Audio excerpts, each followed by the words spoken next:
My grandfather, a man who was once a soldier and a brilliant entrepreneur, passed away after a sudden illness. The funeral had just concluded when the entire family immediately plunged into matters of inheritance. I always thought he would leave a will, as for years he had told me, "Archer, the future of this company lies in your hands." But when the court released the inheritance documents, no will was submitted. The entire estate automatically fell to my father. Just a few days later, he kicked me out of the company and handed the executive position to my younger brother, a man who has never worked seriously a day in his life. I lost both the person I loved most and my career. But then on a rainy night, a stranger appeared. He handed me a sealed envelope, looked me straight in the eyes, and said only one thing: "You need to know the truth." Trembling, I opened the envelope, and what was inside left me stunned. "Hello, my name is Archer May. I'm 30 years old, living in Denver, Colorado, a city not as bustling as New York, but far from the tranquility of small towns. Denver has a certain balance, vibrant enough for me to feel the pulse of life, yet quiet enough for me to hear my own thoughts. But to be honest, my life has never truly been peaceful. Not because of this city, but because of my family.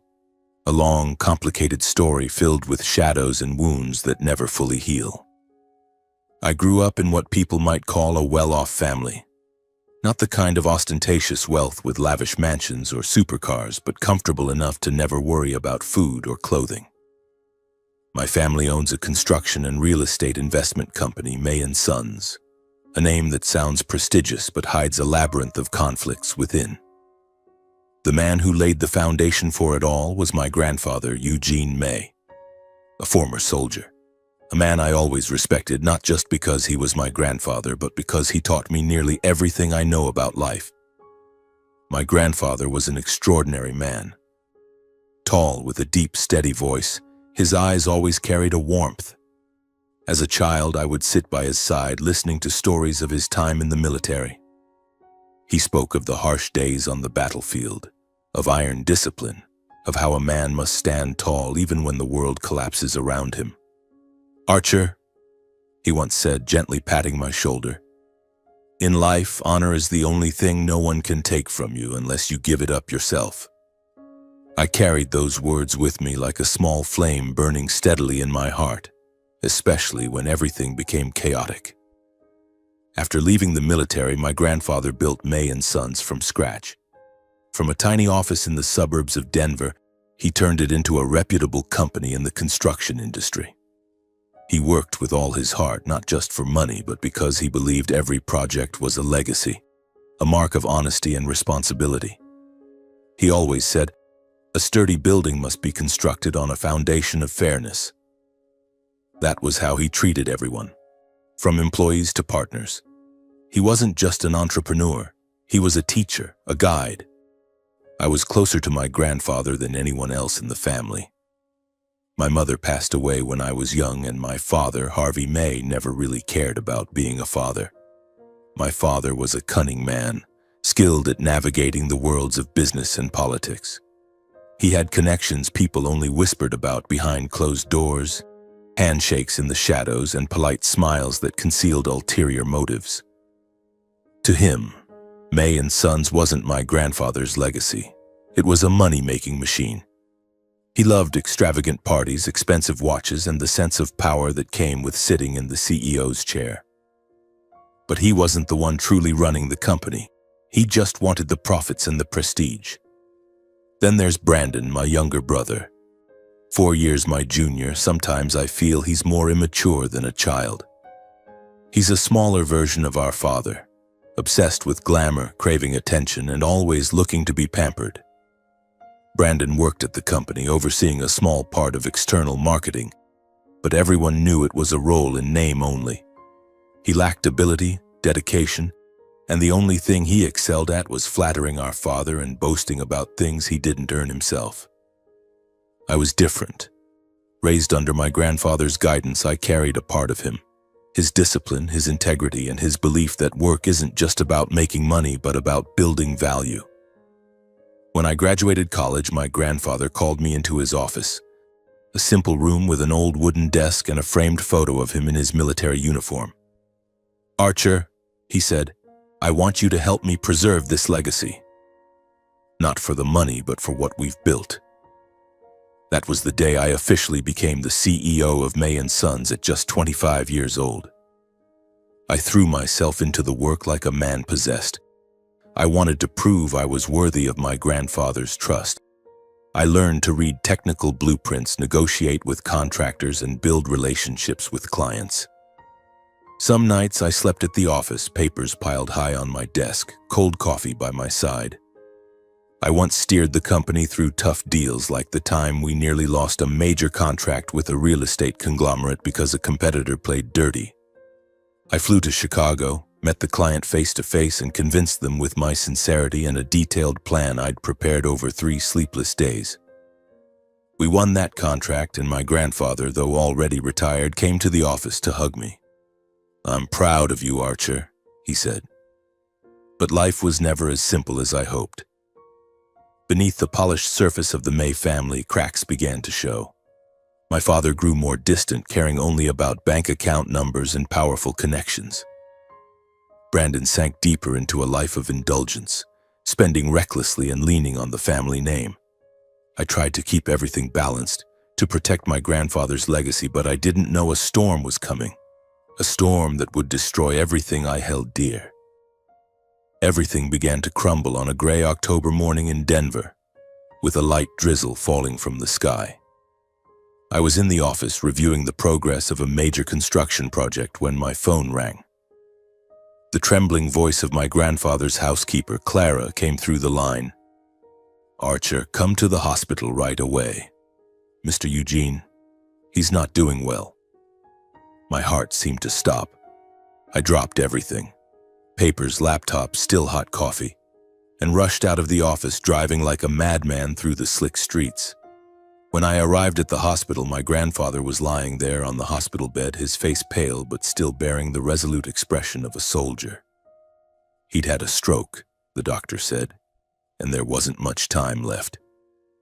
I held his hand, frail but still warm, and tried to hold back my tears. "Archer," he whispered, his voice weak but clear, "hold on to what I've taught you. Don't let them take it away." I nodded, though I didn't fully understand what he meant. Who were they? And what was it? All I knew in that moment was that I was losing the most important person in my life. My grandfather passed away that night at the age of 83. I sat by his bedside, listening as the machine slowly fell silent, feeling as though the world was collapsing beneath my feet. I didn't cry, not because I was strong, but because I didn't know what to do with the pain tearing through my chest. My grandfather wasn't just my mentor, my spiritual father. He was the flame that lit my path. Now that flame was gone, and I felt utterly lost. His funeral was held 3 days later, as grand and crowded as I'd expected. May & Sons was a well-known name in Denver, and my grandfather was a respected man. Businessmen from the real estate world, former soldiers who had fought alongside him, and longtime company employees all came to pay their respects. The funeral home was filled with flowers. Pristine white wreaths mingled with formal condolences. I stood there in a black suit, trying to maintain a calm exterior, but inside I was a storm. Every handshake, every condolence felt like a quiet cut, reminding me that my grandfather was truly gone. My father, Harvey, appeared as impeccable as ever. Tailored suit, perfectly styled hair, and a flawless social smile. He shook hands, offered measured thanks, but I saw the coldness in his eyes. He wasn't grieving, not really. To him, the funeral was just an event to get through, an opportunity to solidify his standing in the business world. My younger brother, Brandon, was even worse. He arrived late, wearing an expensive but wrinkled suit, and spent most of the time in a corner scrolling through his phone, only looking up when someone important came to chat. I watched him, and for the first time I felt an unbridgeable distance between us. They don't understand, I thought. They don't understand what losing Grandpa really means. In the days following the funeral, I tried to return to work, but nothing felt the same. The May & Sons office, once my pride, now felt empty. Then came the day of the will's announcement, a week after the funeral. I didn't expect much, not because I didn't care, but because I believed my grandfather had everything planned out. He had told me more than once that I would take over May and Sons, not just because I was his grandson, but because he trusted me to uphold his values. Archer, he'd said during a walk around a construction site, I didn't build this company to be a money-making machine. I built it to be a legacy, and I want you to be the one to preserve it. I believed him, believed in that promise, and I thought his will would reflect it. We gathered at the lawyer's office, a cold room with dark wooden walls and the smell of old paper. My father sat at the head of the table, exuding confidence as if he already knew how things would unfold. Brandon sat beside him, fidgeting with an expensive fountain pen, his expression indifferent. I sat across from them, trying to stay calm despite my pounding heart. My grandfather's lawyer, Norman Pierce, a thin man with thick glasses and a dry voice, entered the room holding a stack of documents. He glanced around, his eyes briefly meeting mine, and I felt a sinking premonition. "Ladies and gentlemen," Norman began, his voice as flat as if reading a report, "I regret to inform you that Mr. Eugene May did not leave a will." The blood in my veins seemed to freeze. No will? That was impossible. My grandfather was meticulous, disciplined, a former soldier who never left anything to chance. I looked at my father, and the smirk on his lips sent a chill down my spine. Brandon looked up from his pen, his eyes gleaming as if he'd just won the lottery. "Without a will," Norman continued, "Mr. Eugene's entire estate will be distributed according to the law to his direct heir, his son, Mr. Harvey May." My father stood up, clapping his hands once as if concluding a successful meeting. "Thank you, Norman," he said, his voice dripping with self-satisfaction. "I'll ensure my father's legacy is managed properly." He turned to me, his smile barely concealing his triumph. "Archer, you've done well, but I think it's time this family took a new direction." I didn't respond. I couldn't. In my mind, my grandfather's words echoed, words about honor, legacy, and truth. But now they felt like a fading dream. I left the lawyer's office and stepped out into Denver's cold streets, feeling as though I'd lost not just my grandfather, but the entire world I'd built. The next day, my father called a shareholders' meeting at May and Sons. I attended, though I knew nothing good awaited me. In front of the entire board, he announced that he would take full control of the company.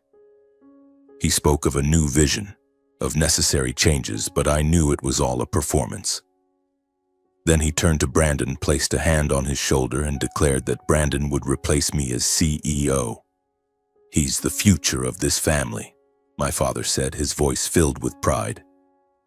Brandon grinned, as if he'd just been crowned. And then, like a final stab, my father looked directly at me. "Archer, you've worked hard, but I think the company no longer needs you." The room fell silent. I felt everyone's eyes on me, a mix of pity and awkwardness.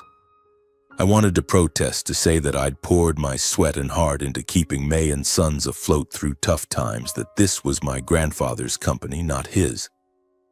But I said nothing. I stood, left the meeting room, and walked out of the building I'd once called home. The rain kept falling, cold droplets pelting my face as I stepped out onto the streets of Denver. I didn't have an umbrella or a coat, just a suit now soaked through. I walked aimlessly through familiar streets that now felt foreign. Each step grew heavier, as if I were carrying the weight of a world that had just collapsed. May and Sons wasn't just my job, it was my dream, the promise I'd spent my youth fulfilling. And now, it had been stolen from me by my own father, a man I once thought, despite our distance, was still family. The days that followed passed in a haze. I returned to my small apartment, a place I'd rarely spent time in before because work always kept me busy. Now it felt like a cage, trapping me with inescapable thoughts. I lay on the sofa, staring at the ceiling, trying to find a reason to get up each morning. But all I felt was emptiness. My grandfather was gone. The company was lost, and family, the thing he always told me to cherish, was now just a bitter joke. Money started running low. I wasn't one to spend recklessly, but my savings weren't enough to sustain me forever, especially without an income. I applied for jobs at other construction companies in Denver, but each time I received polite rejections. An old friend, now working for a large corporation, texted me, "Archer, I hate to say this, but there's a rumor that your father is bad-mouthing you to business partners. He's got a lot of influence, you know." Reading that message felt like a punch to the chest. My father hadn't just fired me. He was making sure I'd never recover. I started taking odd jobs to get by. I drove delivery trucks, cleaned construction sites, even worked as a server in a small bar on the outskirts of town. These jobs didn't match my skills or bring any pride, but they kept me afloat. Each day I woke up, put on worn-out work clothes, and told myself it was only temporary. One evening I was invited to a family gathering at my father's house. I decided to go, wanting to face my father and Brandon, if only to prove I was still standing. The gathering was held at my father's mansion on the outskirts of Denver, a place so lavish it made me feel out of place. Expensive paintings hung on the walls, chandeliers cast sparkling light over wine glasses, and the laughter of elite guests echoed through the room. I wore a simple dress shirt, the best thing left in my wardrobe, and walked in, feeling like an outsider in my own family's home. Brandon, as usual, was the center of attention. He stood in the middle of the crowd, boasting about a new marketing campaign he led for May and Sons, though I knew it was the work of the staff. The guests clapped, raised their glasses in a toast, and Brandon grinned as if he truly deserved it. My father stood beside him, patting his shoulder, his eyes brimming with pride. I stood in a corner holding a glass of water, trying to ignore the pitying glances from a few old acquaintances. Then Brandon spotted me. His smile turned sharp and cold. "Archer," he called out, his voice dripping with mockery. "Didn't expect to see you here. I heard you're working on construction sites now? That's fitting." The room erupted in laughter, and I felt blood rush to my face. I wanted to fire back, to say that at least I earned my money through honest work, unlike him who just rode our father's coattails. But I stayed silent, gripping my glass tightly. My father approached, placing a hand on Brandon's shoulder, and spoke loudly enough for everyone to hear. "Don't mind him, Brandon. Your brother's just finding his way. You, on the other hand, are the future of this family. Everything, the company, this house, the yacht, will be yours one day." Those words were another knife, cutting deeper than when I was fired. I looked at my father, searching for any trace of familial warmth, but all I saw was cold arrogance. I left the party early without saying goodbye. On the drive home, I pulled over at a small park, sat on a wooden bench, and let memories of my grandfather flood back. I remembered the evenings he spent with me, talking about fair business practices, about how a man must stand tall no matter how harsh life becomes. "Justice and truth always find a way to return," he once said, and I wondered if that was true. In this moment, having lost everything, justice felt like an empty promise. But then, a few weeks later, a rumor began to spread. I heard it from an old friend who once worked at my grandfather's lawyer's office. "Archer," he said over the phone, his voice low as if afraid someone might overhear, "there's talk that Mr. Eugene did leave a will, but it disappeared." I sat up, my heart pounding. A will? If that was true, why did Norman Pierce say there wasn't one? And why would it disappear? I started replaying everything in my mind. My grandfather's words, my father's cold gaze, Brandon's triumphant smirk. Something wasn't right. I could feel it. I began sifting through memories of my grandfather, searching for any clue he might have left. He was a meticulous man. If he'd written a will, he would have ensured it was protected. I went to see Clara, the only person in the family I still trusted. She welcomed me at her small house on the outskirts of town, where she'd lived since retiring from working for my grandfather. She poured me a cup of tea, her hands trembling with age, and looked at me with worried eyes. "Archer," she said, I don't know for sure, but Mr. Eugene once told me he had plans to leave something for you when he passed. He didn't trust Mr. Harvey, and he was worried things wouldn't go as he wanted. Then where's the will? I asked, my voice nearly desperate. If Grandpa had a will, why did it disappear? Clara shook her head. I don't know. But Mr. Eugene was a smart man. If he wanted you to have something, he would have found a way to make sure it reached you. I left Clara's house with a faint glimmer of hope, but also a growing sense of unease. If there was a will and it had been hidden, who was behind it? My father, Norman Pierce, or both?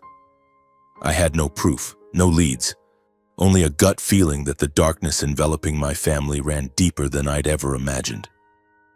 That night in Denver was colder than usual, the wind sweeping through the empty streets carrying the sharp chill of autumn. I drove back to my apartment, my mind in turmoil, trying to piece together fragments of memories about my grandfather, searching for any sign or hint he might have left behind. But the more I thought, the more I felt like I was lost in a maze with no way out. The days that followed passed like a shadow. I continued my delivery job, driving an old truck down dusty roads, hauling packages I didn't bother to notice. Each time I stopped at a construction site, I looked at the rising buildings and my heart ached. They reminded me of May and Sons, of the days I stood on job sites overseeing every concrete pillar, every blueprint filled with pride that I was carrying on my grandfather's legacy. But then, on a Friday evening, everything changed. I had just finished a shift, exhausted and drenched from a sudden rain while unloading deliveries. I pulled over at a small coffee shop on the outskirts of town, a place I often stopped at for a cheap cup of coffee, sitting and watching the flow of traffic. The shop was nearly empty, with only a few people scattered about, the dim yellow light casting shadows on the weathered walls. I huddled in a corner, sipping a lukewarm coffee, when the door opened and a man walked in.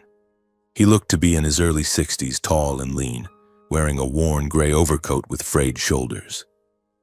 His silver hair peeked out messily from under an old baseball cap, and his eyes were sharp and cold, as if they'd seen too much he'd rather forget. He glanced around the shop, then walked straight to my table without hesitation. A chill ran down my spine. Something about this man unnerved me.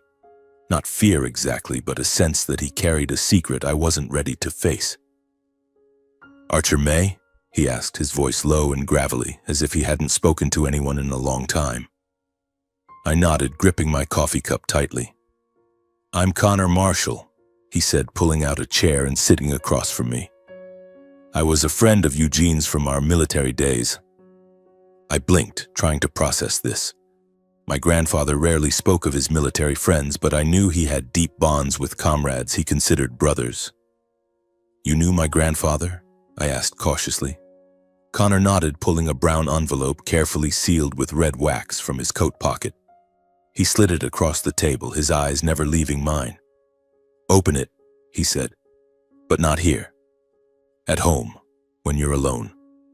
And be careful, Archer. There are people who don't want you to see what's inside." I stared at the envelope, my heart pounding. It was thin but felt heavy, as if it held a secret that could change everything. "Why are you giving me this?" I asked, lowering my voice. "And why now?" Connor sighed, his gaze drifting to the window as if checking for anyone watching. "Eugene was my brother," he said. "We went through the war together, and I owe him my life. Before he passed, he gave me a task. He said if anything happened to him, I was to find you and deliver this to you personally." A chill ran through me. "What happened?" I asked, my voice trembling despite my effort to stay calm. Connor leaned forward, his voice urgent. "Eugene didn't trust his lawyer, Norman Pierce. He thought his will might be tampered with. So he made a copy and entrusted it to me. But after he died, I was hunted. A group of thugs, hired men, came after me. They threatened my life, told me to destroy anything related to Eugene. I've been living in hiding, moving constantly, but I couldn't break my promise to him." My head spun. "Who's behind this?" I asked, though a part of me already suspected the answer. Connor looked me straight in the eyes, Your father. I don't have direct proof, but I know him. He has money, connections, and motive. Eugene told me Harvey never understood the true value of May and Sons. He feared Harvey would destroy everything, and he wanted you to be the one to protect that legacy. I gripped the envelope tightly, feeling it burn in my hands. Why didn't you come sooner? I asked, unable to hide my frustration. My grandfather's been gone for months. I've lost everything. Connor shook his head, his eyes filled with regret. I wanted to come earlier, Archer, but I was being watched. I had to be sure I wouldn't lead them to you. He stood, pulling his cap lower. Be careful, Archer. Contact me if you need me, he said again. The people behind this won't stop at threats. They'll do anything to protect their secrets. Then he disappeared out of the shop, leaving me with a slip of paper bearing a phone number and the envelope in my hands. I returned to my apartment, locked the door, drew the curtains, and sat at the kitchen table. It was late, with only the steady sound of rain outside the window. I opened the envelope, my heart pounding. Inside were 3 items: a copy of a will, a handwritten letter, and a small USB drive. I opened the will first. It was meticulously typed, bearing my grandfather's signature and a notary's seal. The contents were clear. My grandfather left all his shares in May and Sons to me, along with other assets, including his estate, a coastal mansion, and a yacht worth over $10 million. He included a note that I was to preserve the family legacy with honesty and honor. I read it over and over, tears welling up. My grandfather had kept his promise to me, even from beyond the grave. Next, I opened the handwritten letter. His writing was strong but slightly shaky, as if penned in his final days. Archer, it began. If you're reading this, things have gone wrong. I trust you, but I don't trust those around you. Hold on to what I've taught you and don't let them take what's yours. I've always been proud of you. I slumped over the table, tears falling onto the paper. My grandfather's voice echoed in my mind, clear and warm, as if he were sitting beside me. Finally, I plugged the USB into my laptop. An audio file appeared. I pressed play, and my grandfather's voice filled the room, frail but resolute. Archer, if you're hearing this, I'm no longer here. I wrote a will, but I fear it won't reach you. Norman Pierce isn't trustworthy, and I'm afraid your father will do whatever it takes to seize May and Sons. I gave a copy to Connor Marshall, my old comrade. If something happens, find Connor. He'll help you. The recording ended, and I sat there, frozen, feeling as though the world had turned upside down. I didn't sleep that night. I paced the apartment, clutching the envelope. Connor's words echoed in my mind. My father, Harvey, was the mastermind. I didn't want to believe it, but the pieces were falling into place. My father's coldness at the funeral, his triumphant smirk when he fired me, the rumors that he was sabotaging me in the business world. But how could I prove it?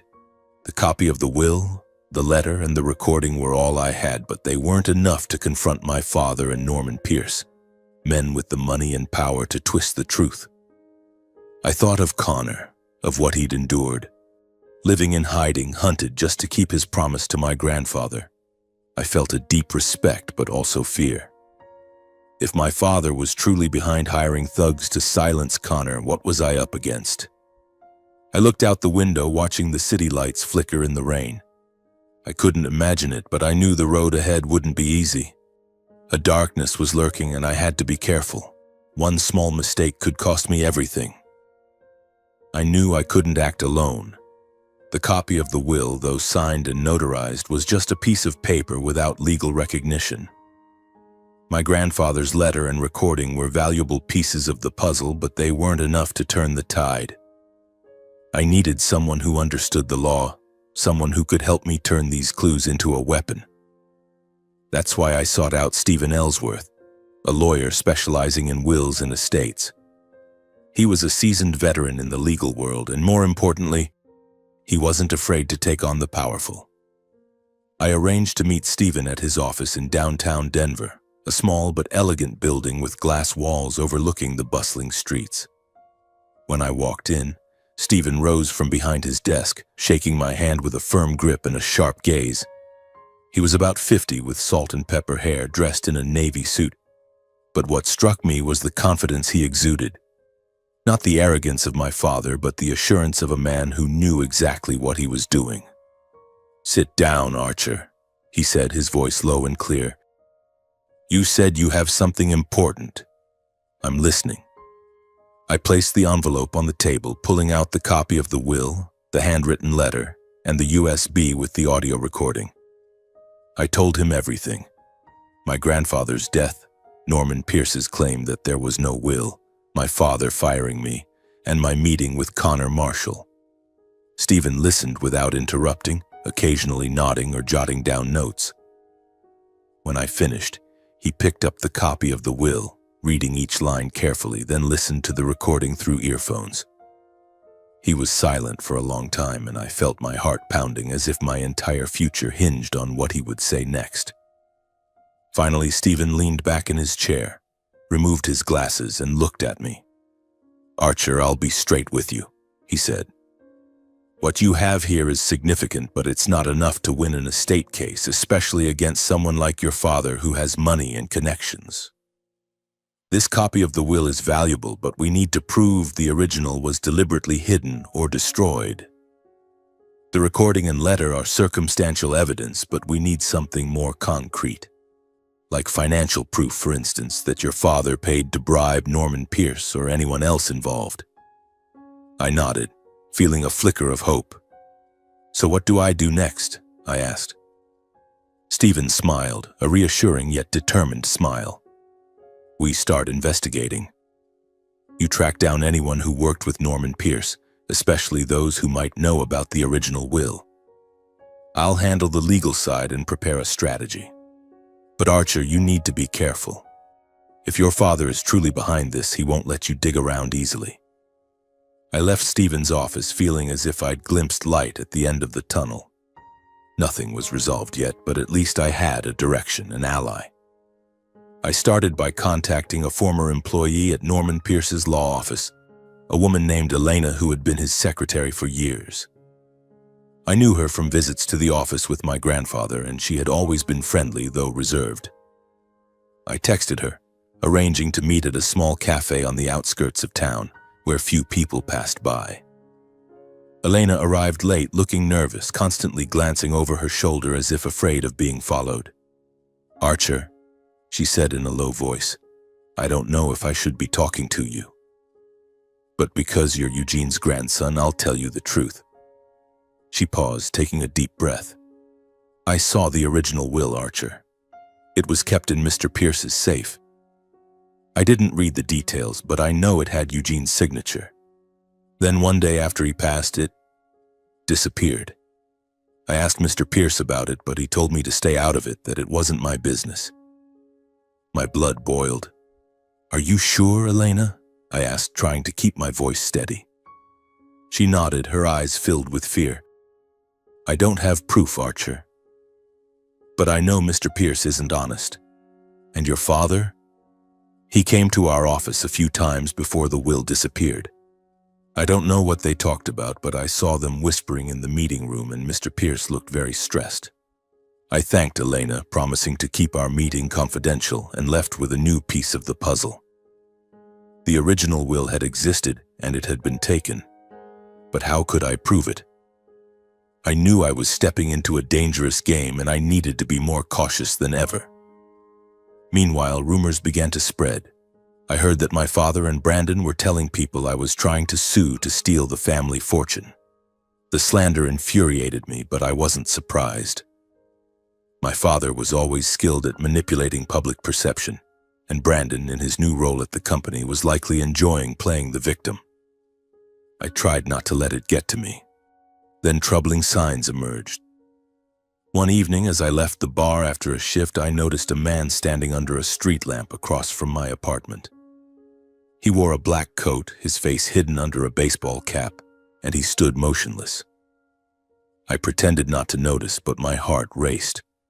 A few days later, I saw a black car parked near the construction site where I was delivering. The driver never leaving the vehicle, but I felt his eyes following me. I started checking my doors and windows every night, making sure they were locked tight, but the feeling of being watched never left me. I called Connor Marshall, the mysterious man who had given me the envelope. We arranged to meet at a small park early in the morning when fog still blanketed Denver. Connor appeared looking more exhausted than before, as if the months of living in hiding were wearing him down. "You're being followed, aren't you?" he asked as soon as he sat on the bench beside me. I nodded, recounting what had happened. Connor sighed, his eyes filled with worry. "Archer, I told you. Your father once hired people to take me out, and he won't hesitate to do it again. You're on the right track, but you need to be careful. Don't let them know you have the copy of the will." A chill ran through me. "I need proof. Stephen, my lawyer, says if I can find financial evidence, like my father paying Norman Pierce or the thugs, we could turn the case around." Connor nodded. "I don't have direct proof, but I know Harvey. He always leaves a trail, no matter how well he hides it. Find a good private investigator, someone who knows how to dig without being noticed." I followed Connor's advice.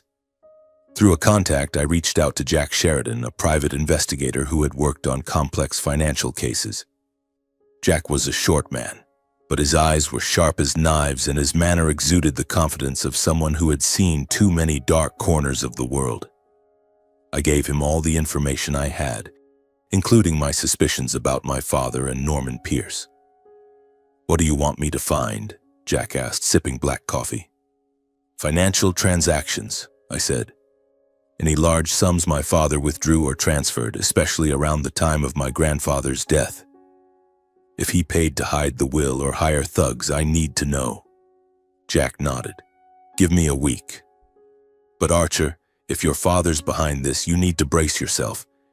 He won't let you win easily."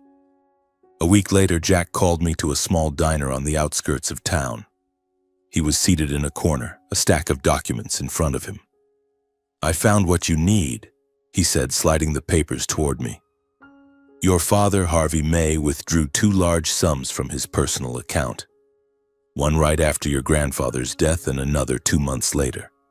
Both were cash with no clear notes, but the amounts align with what someone might pay a corrupt lawyer or a group of hired thugs."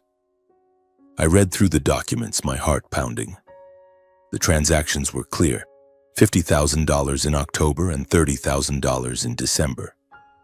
No named recipients, but the timing and amounts made me almost certain they were tied to Norman Pierce and the men who hunted Connor. "Thank you, Jack," I said, my voice trembling. "This is what I needed." Jack looked at me, his expression grave. "Archer, you're playing a dangerous game. These transactions are just the start. If your father knows you're digging, you're in serious trouble. Get these to your lawyer and act fast." I returned to my apartment, clutching the documents like a ticking bomb.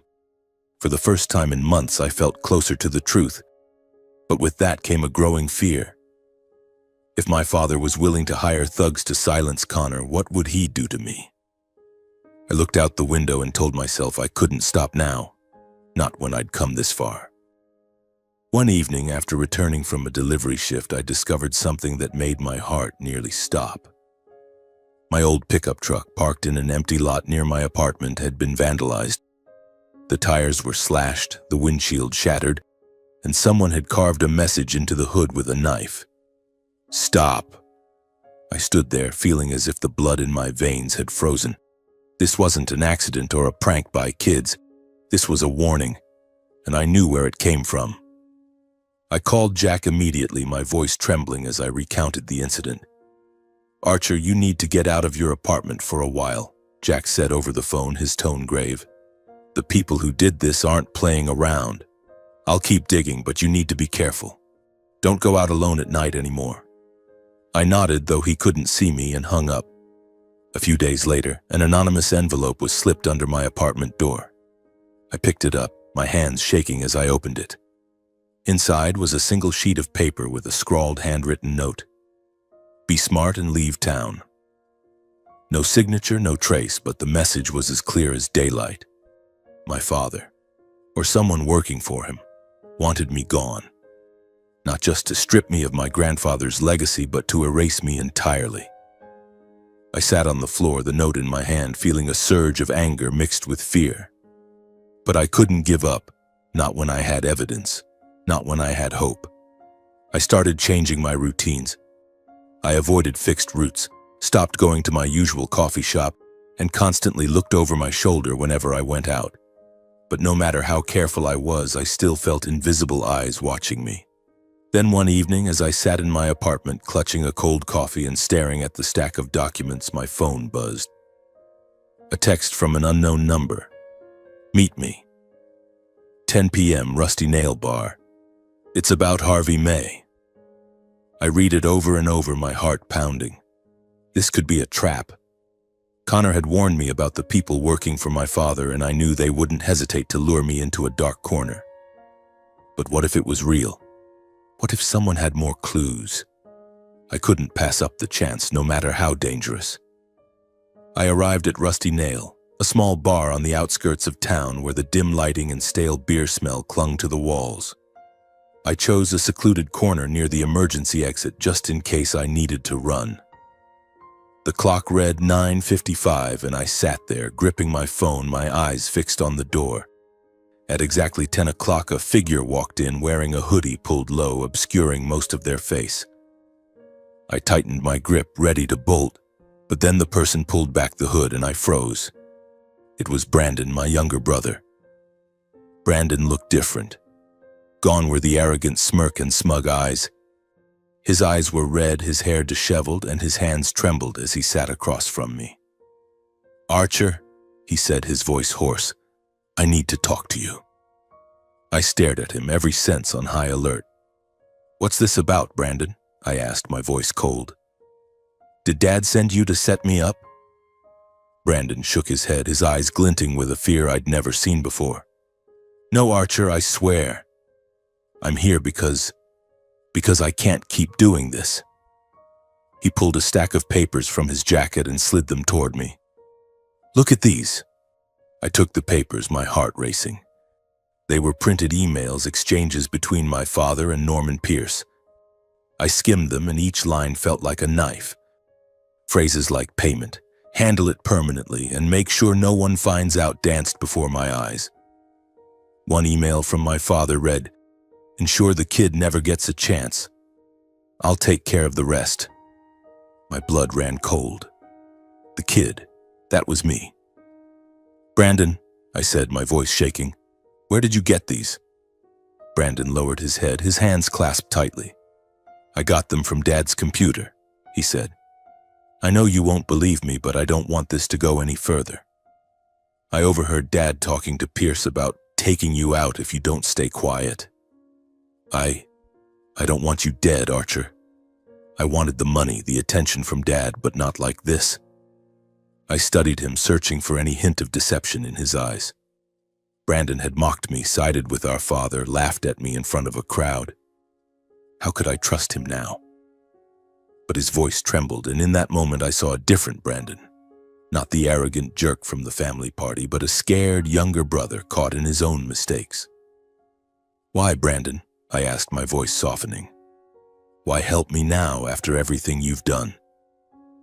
Brandon looked up, his eyes glistening with tears. "Because I was wrong. I thought Dad was doing this for the family, but he only cares about money and power. I don't want to lose you. I know I've been a jerk, but I want to make it right. Let me help you, please. Just forgive me." I didn't answer right away. I held the emails, reading them again, and realized they aligned perfectly with Jack's report about the cash withdrawals.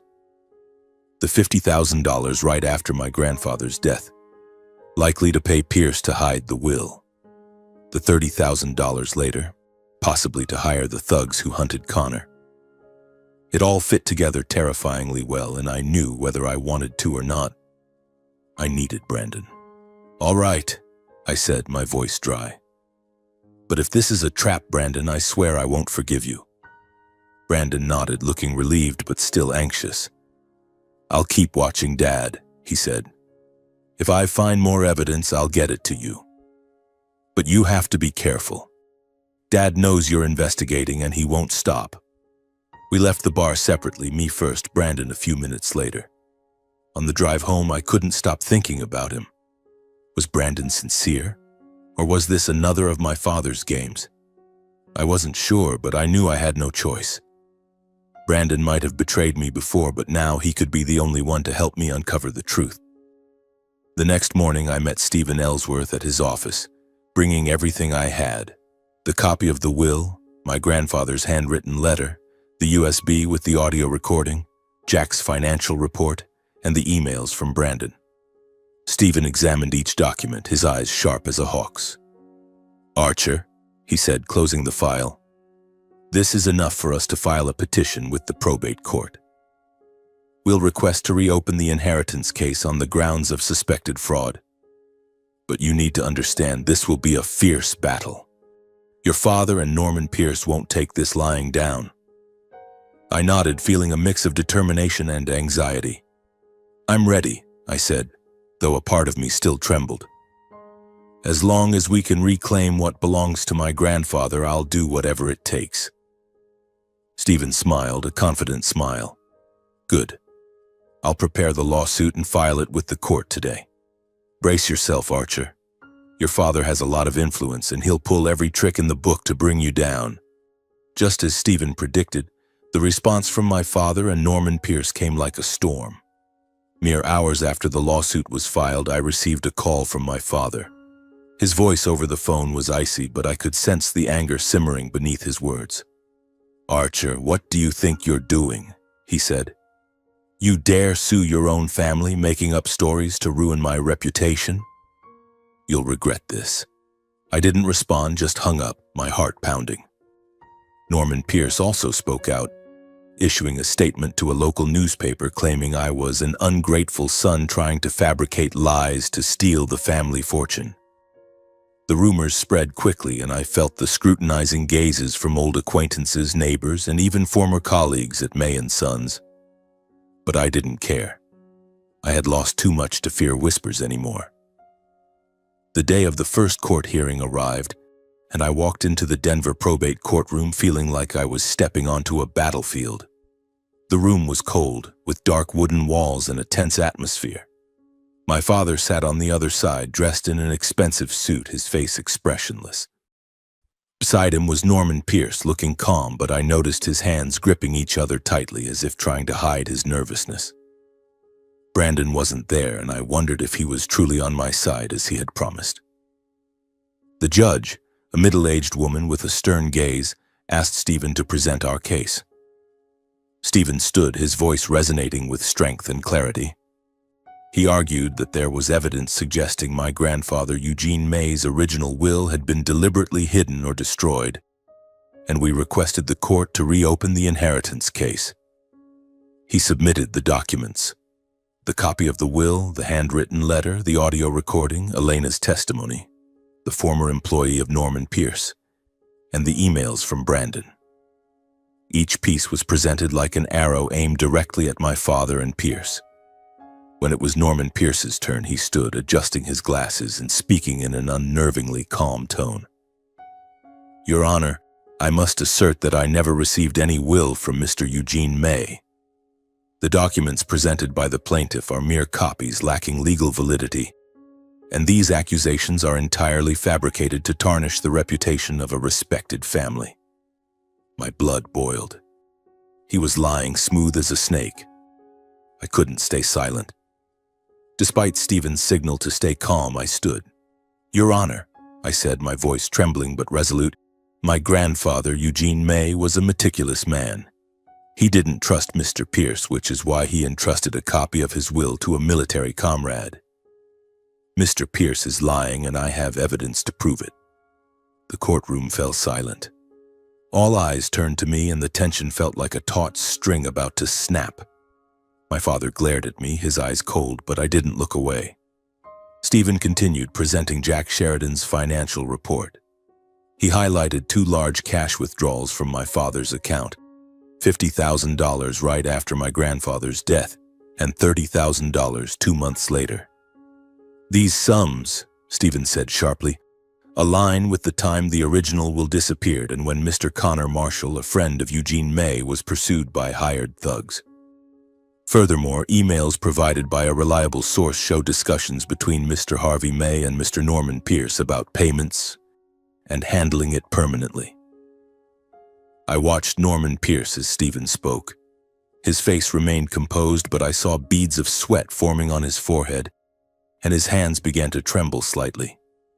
My father, seated beside him, gripped the armrests of his chair, his eyes burning into me. But I wasn't afraid anymore. I knew I was on the right path. Then came the pivotal moment. Stephen requested to call a surprise witness, Connor Marshall. When Connor entered the courtroom, my heart raced.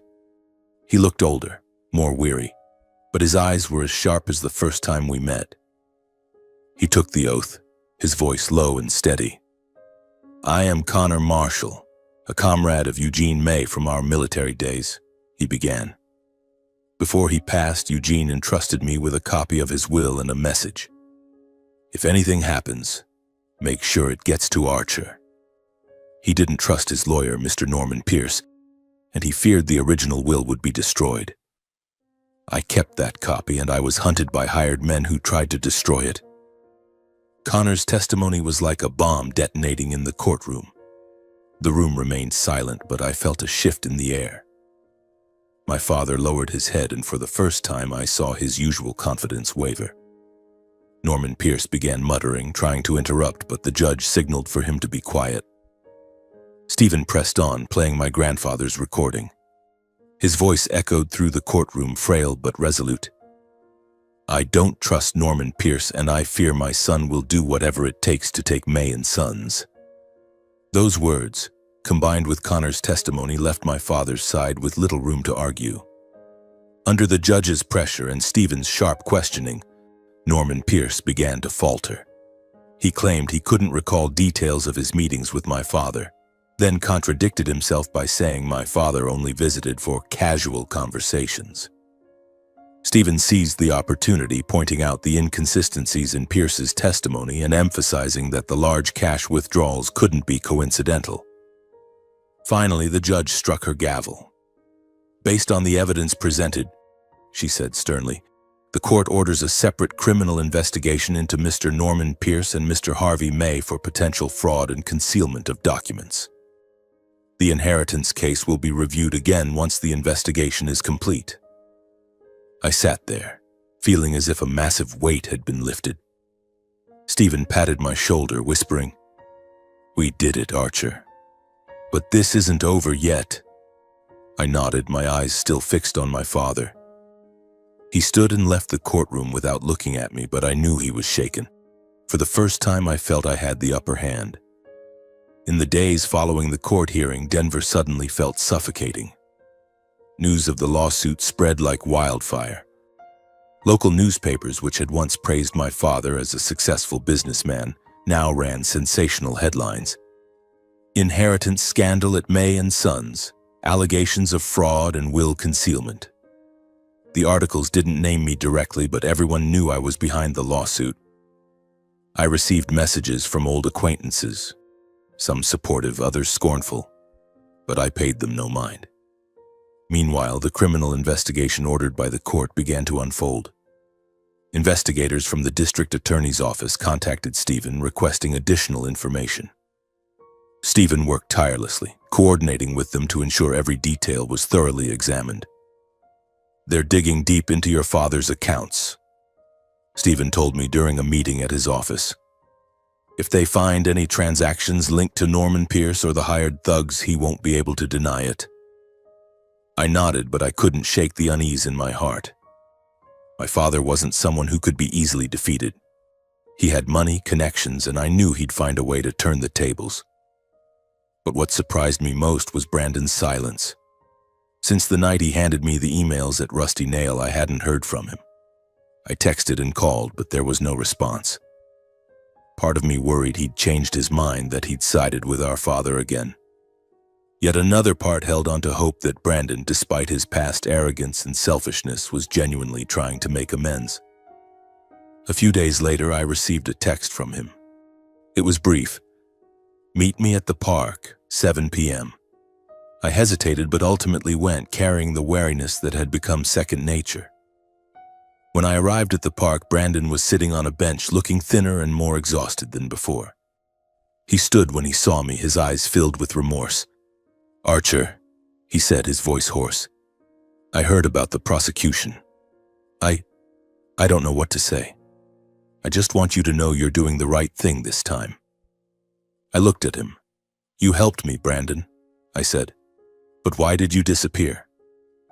"I thought you'd gone back to Dad's side." Brandon shook his head, his eyes glistening with tears. "I was scared, Archer. Scared Dad would find out I gave you those emails. But I can't let him keep doing this. I don't want to be part of it anymore." He paused, taking a deep breath. "I know you don't trust me, but I want to make this right. If you need me to testify in court, I'll do it." I didn't respond immediately. I looked at Brandon and saw a younger brother I thought I'd lost. "Thank you, Brandon," I finally said. "You did the right thing, and I won't forget that." The criminal trial took place a few weeks later. My father and Norman Pierce were charged with fraud, concealment of documents, and conspiracy to commit a crime. Brandon, true to his word, testified, stating that he had overheard our father discussing with Pierce the plan to hide the will and hire men to intimidate Connor. His testimony, combined with the financial evidence and Connor's account, was the final blow. My father was sentenced to 3 years in prison with the possibility of parole if he cooperated. Norman Pierce received a harsher sentence, 5 years for his central role in concealing the will. The inheritance case was reopened shortly after.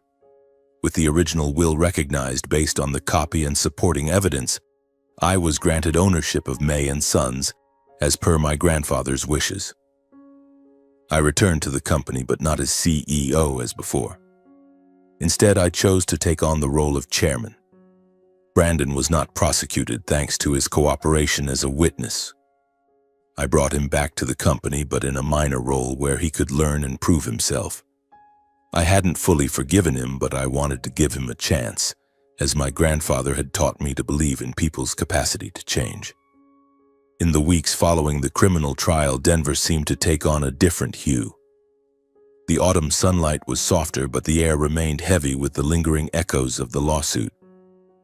My father, Harvey May, was now a name synonymous with scandal.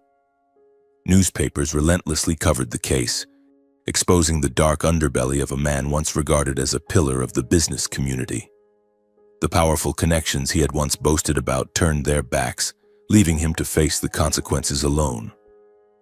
The image of the empire of May and Sons, which my father had tried to build on deceit, was now nothing more than a stain in the eyes of the public. I returned to May and Sons as chairman, not to gloat over my victory, but to repair what had been broken. The company had suffered significant losses in the wake of the scandal. Many partners pulled out, veteran employees resigned, and the company's stock plummeted. But I wasn't discouraged.